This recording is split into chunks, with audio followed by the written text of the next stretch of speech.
we are studying 6 special spiritual qualities which can empower us to end suffering and dissatisfaction in our lives and to begin experiencing happiness and liberation. This we call 6 Paramitas. If we want to liberate ourselves, if we want more happiness and joy in our lives, we need to cultivate these qualities. If we want to cross the stormy water of delusion, uneasiness, discomfort, and suffering, to the other world, the other shore of liberation and freedom, this is the quality we need to restore in ourselves, because this is the qualities of our own Buddha nature, which is symbolized here as Irwansa. So if you understand you are born with these qualities, you are born with Buddha nature, this perfect, complete qualities, which is generosity, ethics, patience, perseverance, wisdom, and concentration. Our Buddha nature has all these qualities. We are now cultivating that quality and restoring and uncovering those qualities of our Buddha nature by looking at Irwansang, by chanting Irwansang Bao, by meditating, and all this practice. So last Sunday we studied Dharma Paramita, the perfection of generosity. Perfection of generosity is maintained and sustained by perfection of ethics, second paramita called Sila Paramita. So today I will focus on this second paramita, perfection of wisdom. Sila is translated as ethics, ethical conduct, or morality. It is very important to understand in Buddhism, ethics or moralities not depend on external authority or external world. It is natural expression of our own Buddha nature, or natural expression of our own awakening, or compassion and generosity. So Sila Paramita is the enlightened quality of decent and ethical behavior, self-discipline, morality, or personal integrity, honor, and harmlessness. So this quality, we all want it, right? We want to live with this, we want to experience it, and we want to practice it in our lives. This practice is foundation for advancing our cultivation of spirituality and meditation. If you commit unethical, immoral conduct, you cannot meditate well, because you will be disturbed by this consequence of unethical conducts. So liberation in Buddhism is a result on your own cultivation and your own moral development. Because all the tendency, all the attitudes, all the your mental preference, all those things is created by you, no one else. That's why you are the one to meditate. You are the one to cultivate. You are the one to develop this moral quality of 6 paramitas. It is very important to recognize that, especially one Buddhist teaching, by understanding all the Dharma, by understanding all Buddhist truths and principles, we are learning to make a mindful choice each day, each moment. whatever you engage, either in meditation or in outer world. So cultivating how to make a mindful choice in action in order to make yourself happier or more wholesome, as well as bringing happiness to yourself and bringing benefit over your positive quality to life around you and benefit for others. So we want to create this positive quality and healthier condition for our future lives, even beginning today, most conducive for the awakening and most conducive for the long-term benefit of ourselves and others. So mindful choice is very important in one Buddhist tradition. By understanding wisdom, by cultivating spirituality, and through practice of meditation, we are now ready to make a right choice in each day. Sotae-san said that every person, without exception, dislikes suffering and likes happiness. However, few people try to examine the causes of suffering and happiness. So think about what are the causes of your suffering, your own suffering. What makes you feel bad?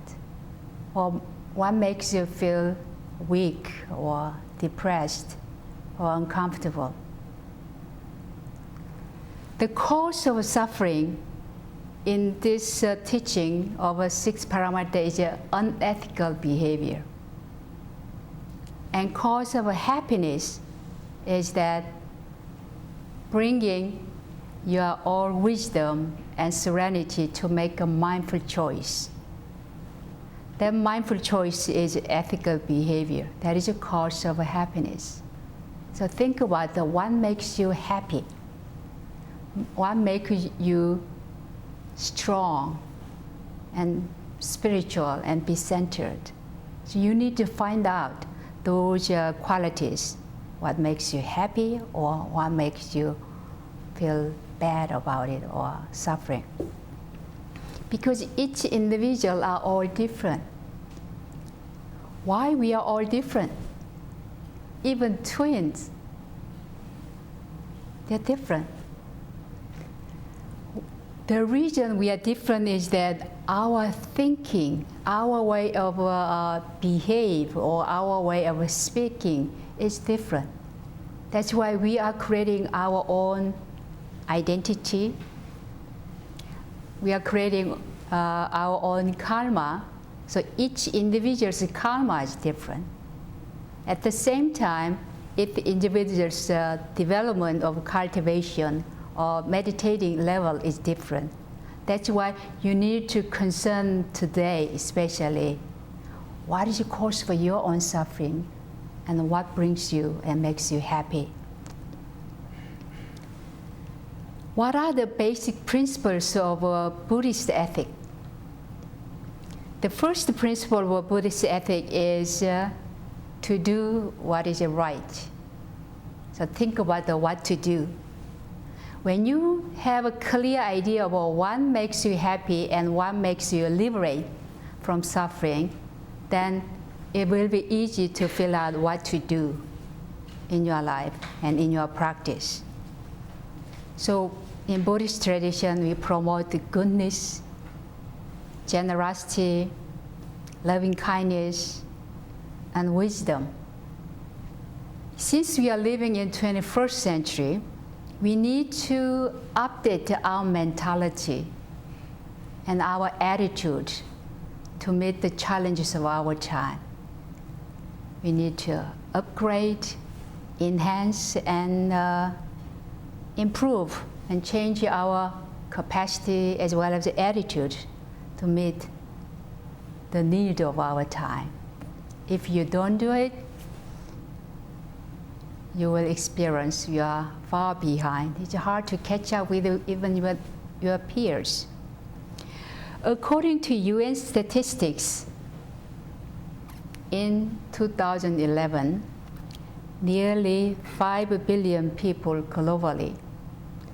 67% of the world population use cellular phones. And about 2 billion people, about 28% of the world population use the internet. So digital revolution are reshaping the way we communicate, the way we work together. Sotae-san emphasized this element by saying that as the material civilization develop, cultivate spiritual civilization accordingly. So material civilization, even we don't do anything, it's gonna expand it. It will be rapidly transforming whole world. But the critical for our practitioners here is that we need to think about spiritual civilization.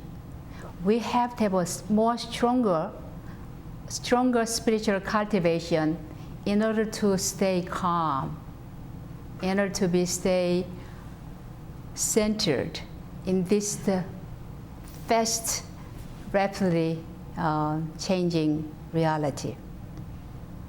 So what do we need to do in order to skillfully serve ourselves and serve others in this 21st century? Master Chung Ohun declared universal ethics in 1961. It's providing content of spirituality or content of a spiritual civilization. He recognized that all religions and spirituality are based on common source. All human beings and all forms of life are interdependent as a one earth family, and all social, economic, religious, and political enterprises have a common purpose. So this is in one Buddhism, the ethics for 21st century. So common source, we all share common source coming from this Irwan Sang, truth, or our Buddha nature, we all share that. But this is not just the one Buddhist sharing, one individuals of one Buddhist tradition share it, but whole world begin to recognize that unless we do that, we will not be able to maintain peace on earth. So this common source is a very common theme now, even at the United Nations. The first week of February each year, as UN's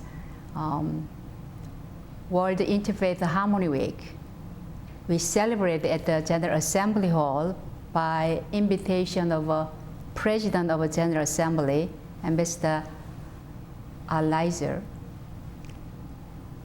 to bring religious and political leaders to think about how to advance the humanity, how to advance the oneness of humanity and reduce the suffering in your life. All Buddha Dharma, Four Noble Truths, Eightfold Path, there's the 6 Paramitas, as well as 4 great vows. All those things will help you to enhance your life in this 21st century. And second principle of a Buddhist ethic is not to do what is not right. So we perfect ethical conduct by eliminating harmful behavior or harmful thought or harmful speech, following precepts. So today is the day you may decide not to do these things because we don't want to hurt you and we don't want to hurt others. So this guideline of a mindful choice in our mental action, intention, thinking, perception, all those mental actions, think about what not to do in your life. This precept is some guidelines, but in your life again, you may have your personal things you don't want to do. So the moment you have these qualities, these negative qualities, you just aware of it and let it go. So when you have ego playing or greedy playing, then replace it with generosity, the first paramita. When you have anger in your mind, when you have hatred, sometimes it's very subtle but play a big role, then replace it with a loving kindness. When you have a delusion, replace it with a wisdom. So it is possible, if we are aware of it, what is happening in our mind, we can constantly guard ourselves in our thought, speech, and action, and eliminating the cause of suffering and nourishing the positive quality. Buddha said, all the holy words you read a lot, right? In this culture, you read many, many Buddhist books. All the holy words you speak are as for nothing if you do not act upon them.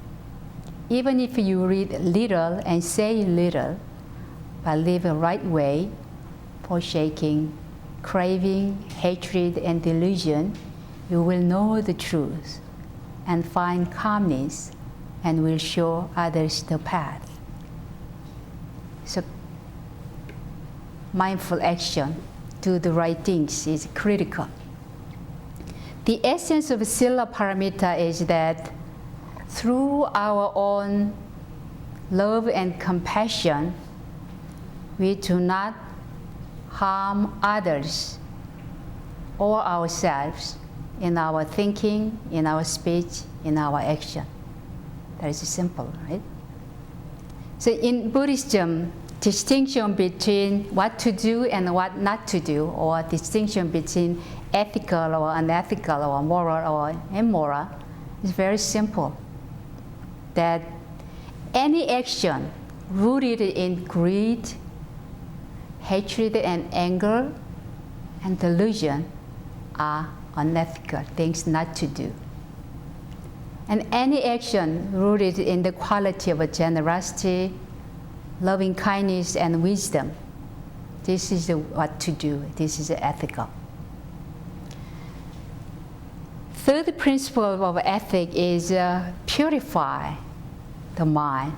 It could be included the first one and two, but in Buddhism we have a separately purifying the mind. Purifying your mind, purifying your thought, purifying your intention, and purifying your karma is critical, because the mind, any thought or intention or any activity in our mind can be foundation for our action and speech. That's why it's critical to detect invisible world of your mind and your heart. We cannot eliminate this negative quality of greed or anger or hatred or delusion by just suppressing it. It is impossible to do that in Buddhist tradition. We think that we have to let it go of this negative quality by awakening of oneness, by awakening of your Buddha nature, by understanding of who you are through process of self-realization and self-understanding. So Buddhist ethics based on intention. So as you heard enough of this intention of our teaching, that why intention is so important. The connection between thought and deed, between mental and physical action, is an extension of your intention. So it is not possible to commit murder without having this hatred and anger or delusion or greed in your mind. That's why it is critical to look at your intention, to look at your mental state, to look at your thought, to look at your mind and heart with a fresh light all the time. So you can be fully aware of it. When you see it, if you clearly see it, you don't want that in yourself. So you will find ways to let it go and eliminate it. In our emphasis of intention, our speeches and our action, all ethical or unethical behaviors, first formulated in silent, invisible world of your mind. That is why this is so critical. We are advancing, by purifying this mind, we are advancing psychic change in ourselves and in our attitude. Change your mind is a beginning step, the first step, and halfway done too, if you can change your mind and change this psychic consequence of our being. So if we keep practicing this, that we can cultivate innate tendency toward generosity and compassion. For most people, it's ideal. It's very difficult to change it. Take a long time to change it, and need a lot of work and a lot of constant effort. Why? Why do you think it takes so long? Even Buddha took about 500 lifetimes. Why? Because if we pay attention to our mind, there are so many thoughts arise, right? Many different thoughts. But if you look at any farm fields, since I was growing up in the farm, I saw it very clearly when I was young. You plant vegetables and crops and fruits. All of these grains not growing unless you fertilize it, unless we provide the very nutrient environment. But the weeds in the same field grow without your attention. So if you don't keep weeding out, your intensive vegetable is destroyed by the weed. Very similar things happening in our mind. Naturally, we have this kind of tendency. That's why it takes so long to purify our mind, to purify this heart. So it takes so long, but don't be discouraged that you are the one weeding out from your mind, because even Buddha cannot see it, what is happening in your mind. He cannot help you. He could just pointing guidelines and pointing the moon so you can see the moon yourself, not just see pointing finger itself. The fourth aspect of Buddhist ethics is responsibility. The teachings of karma in Buddhism is that we are responsible for our life. We are responsible for ourselves. We are responsible for our own thoughts and speeches and actions. So for every action, there is an equal reaction. That's why we have to live responsibly. There was a boy who was very angry at his mother, and he said to his mother, "I hate you." And he was scared because he will get punishment from his mother. So he ran to the mountain and kept shouting, "I hate you, and I hate you." And the boy heard a boy in the mountain echoing, "I hate you, I hate you." So he was frightened. There is a bad boy in the mountain, hate me. So he ran to his mother and described that there is a bad boy, keeps saying to me, I hate you. So mother took this boy to the mountain again and asked him, "Shout, I love you." So boy shouted in the mountain, I love you, I love you.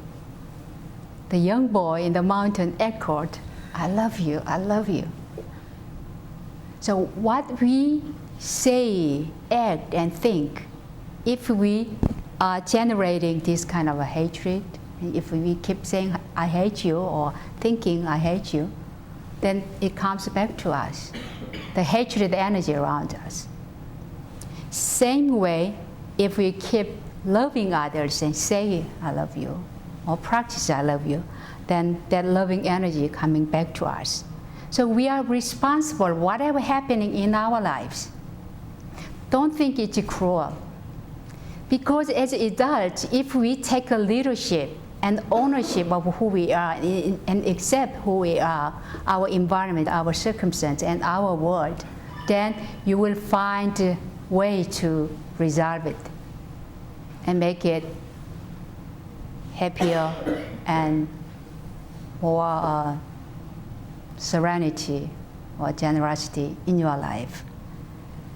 If we find somebody else for our emotion or our own problems, you will never find any key. You will continue to those negative pattern of being on earth because you will use that excuse of a victimized or bad experience when you are young and using that to continue negative patterns, negative ways of living.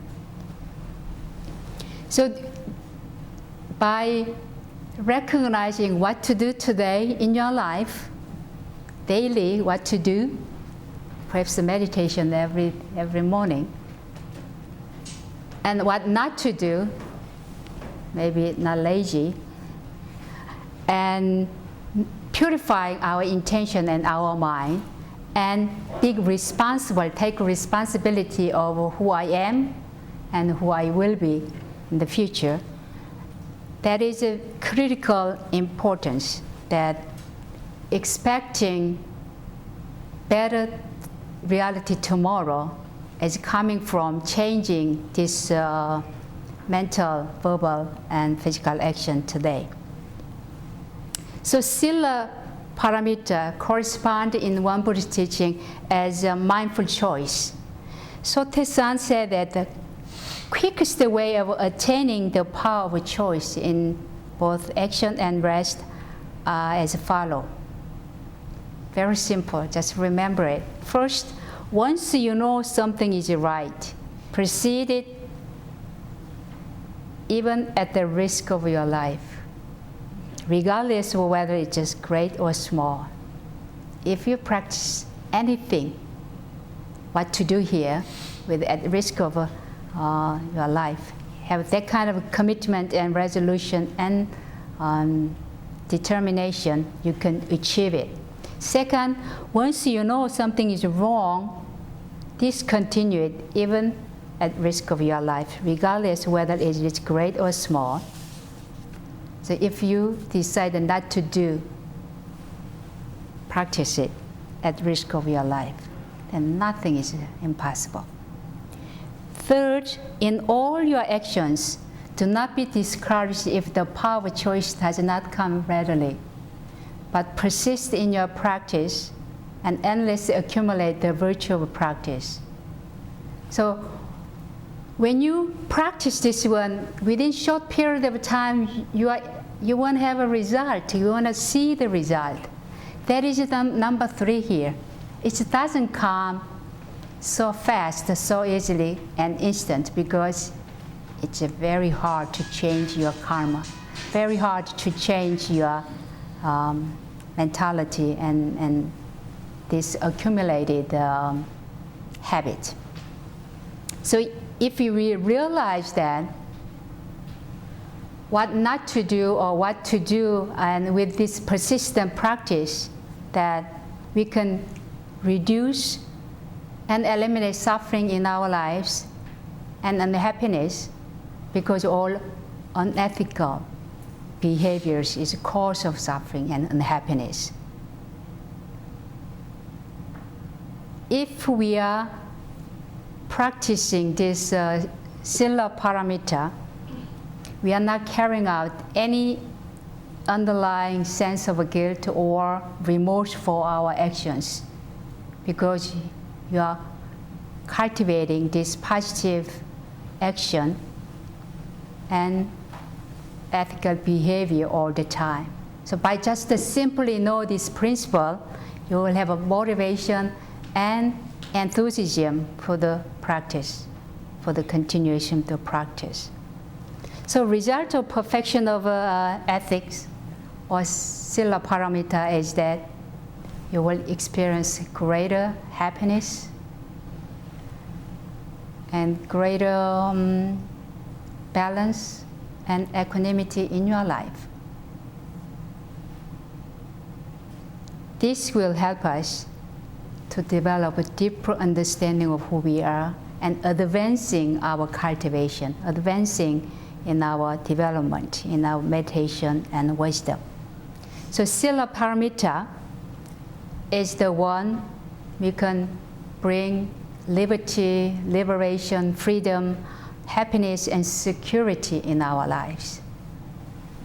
So through this practice of Sila Paramita, we no longer create suffering for ourselves and others.